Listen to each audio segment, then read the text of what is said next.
হিজাব নিয়ে ভারতীয় মিডিয়ায় নিজেদের এজেন্ডা বাস্তবায়নে মিথ্যা তথ্য ছড়াচ্ছে বলে অভিযোগ করেছেন ডাকসুর নবনির্বাচিত জিএস এস এম ফরহাদ। বৃহস্পতিবার সকালে জুলাই শহীদদের গণকবরে মোনাজাত শেষে সাংবাদিকদের প্রশ্নের জবাবে এ অভিযোগ করেন তিনি।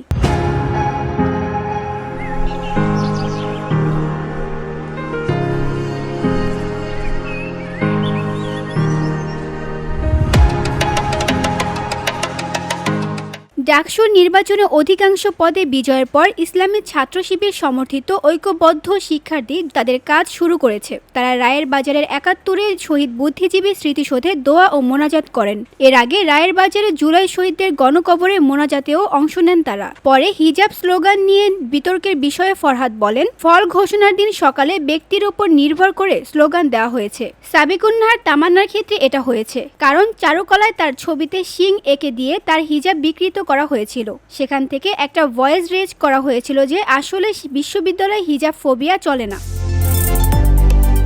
তিনি আরও বলেন, বিশ্ববিদ্যালয়ে যিনি হিজাব পড়তে চান তাকে আপনি পেছন থেকে এসে গোপনে ছবি বিকৃত করবেন, বিভাগে হেনস্থা করবেন, এই জিনিসগুলো বিশ্ববিদ্যালয়ে চলা উচিত নয়। সেই ভয়েসটা শিক্ষার্থীরা রেজ করেছেন ওই স্পেসিফিক ইস্যুতে। সবকিছু জানা সত্ত্বেও সেটাকে বিদেশি মিডিয়া কেন উপস্থাপন করেছে এটা তাদের এজেন্ডার বিষয়। কিন্তু আমাদের দেশের মিডিয়ার ভাইয়েরা সবই দেখেছেন, তারা সত্যটাই উপস্থাপন করেছেন।